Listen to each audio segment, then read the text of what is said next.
안녕하세요. 쇼잉닥터 성형외과 전문의 윤성원입니다.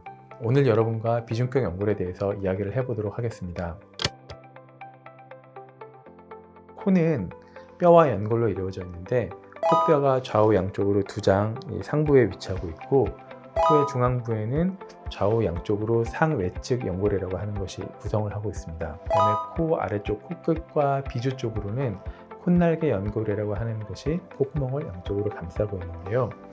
비중격 연골은 코 가운데에서 코 왼쪽과 오른쪽을 나눠주는 벽의 역할을 하고 있습니다. 이렇게 코를 이루고 있는 5장의 연골 중에서 가장 튼튼하고 큰 연골이 비중격 연골입니다. 하지만 직관적으로 귀 연골은 눈에 보이기 때문에 여러분들이 친숙하지만은 비중격 연골은 어디 있는지 잘 모르는 경우가 많은데요. 비중격 연골은 제가 좀 전에 말씀드린 대로 좌우 콧구멍 사이에 있는 벽을 이루고 있는 구조물이기 때문에 우리가 손가락을 콧구멍 안에 넣었을 때 가운데에서 만져지는 것이 바로 비중격 연골이다 라고 이해를 하시면 되겠습니다.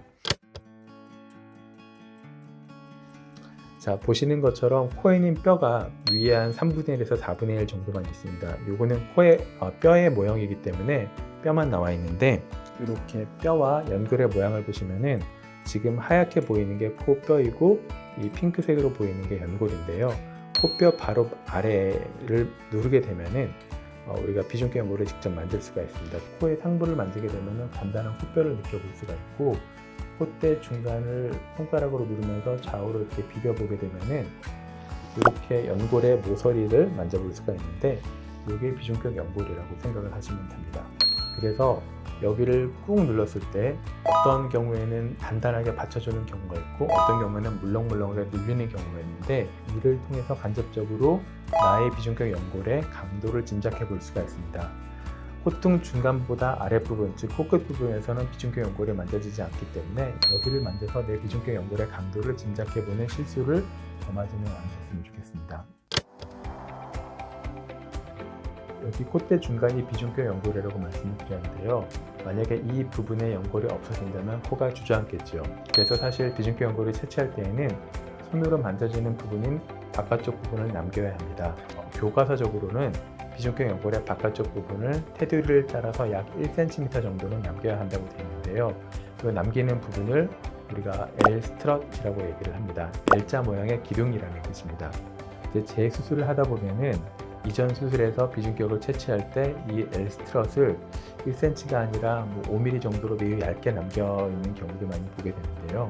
떼어내는 비중격의 크기를 크게 떼어내려는 욕심 때문에 그렇게 한 것일 텐데 사실 이것은 비중격의 변형이나 콧대 중간이 가라앉는 안장포 등이 부작용을 유발할 수 있기 때문에 해서는 안 되는 잘못된 방법입니다.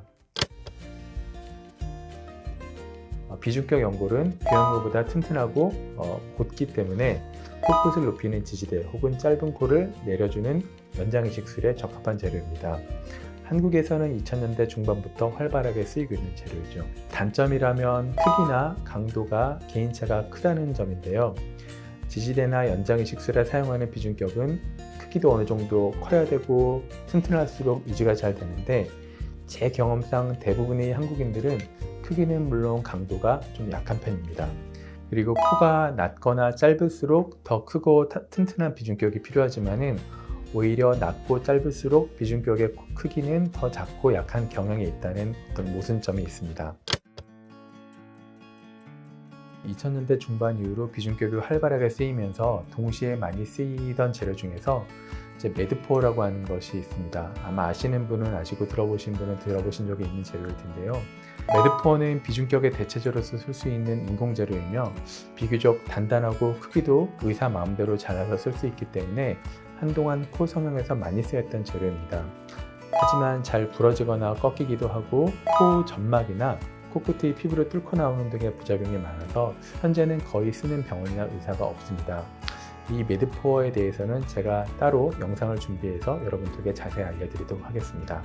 비중격 연골은 연골이 충분히 크고 단단하다면 그리고 뗄 때 L-스트러트라고 하는 부분을 충분히 남긴다면은 코에 늑연골을 사용하지 않고도 충분히 오똑하고 이쁜 코를 만들 수 있습니다. 내 비중격의 상태는 병원에 오시면 제가 직접 만져보고 CT를 찍어 봐서 확인을 해 드리도록 하겠습니다. 네, 오늘은 비중격에 대해서 알아봤는데요. 이 외에도 비중격에 대해서 궁금하신 게 있으시면 댓글을 달아주시면 제가 답변을 드리도록 하겠습니다. 감사합니다.